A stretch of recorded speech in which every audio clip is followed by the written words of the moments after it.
Welcome back to the project. Today we're working on a problem that I saw in the gym today. Really this kind of inability to be in a good externally rotated position under load.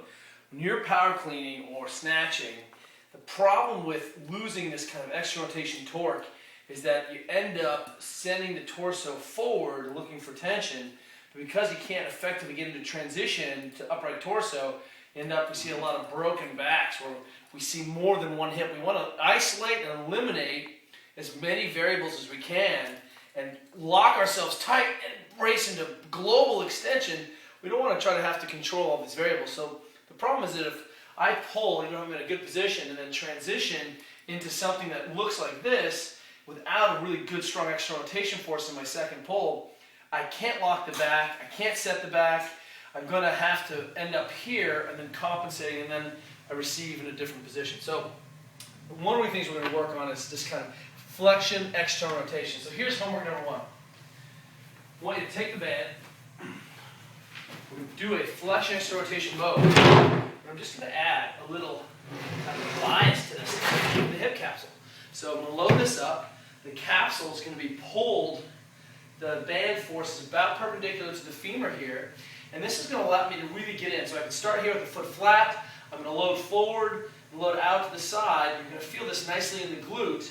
Just thinking we're working on flexion, external rotation, and that band really allows me to capture into that high glute. It's hard to get in there. I'm going to contract, I build tension. What am I resisting against? Anything that's tight. Release, come a little bit further forward. I'm going to hunt for my own dysfunction, maybe way over here. The tendency is when we're Olympic lifting for that foot to come up. Try to keep your foot flat if you can, and let that be tight.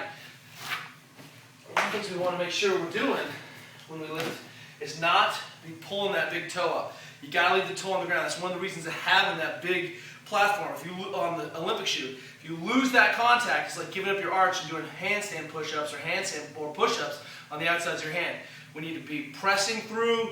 That creates that long longitudinal arch. Next piece. I want you to get a ball. Very simple. Stick it in your bone. And I want you to go ahead and unglue all of this mass all the way down. It could be hanging out here.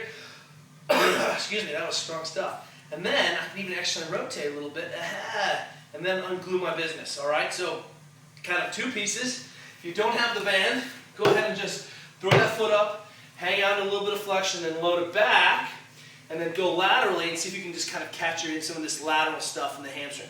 Get tight, release, go a little bit further, get tight, release, work those corners, find out where you've got that band of tension in your own body, and then test, retest. Wow, it's so much easier to get my torso upright and look for that torque.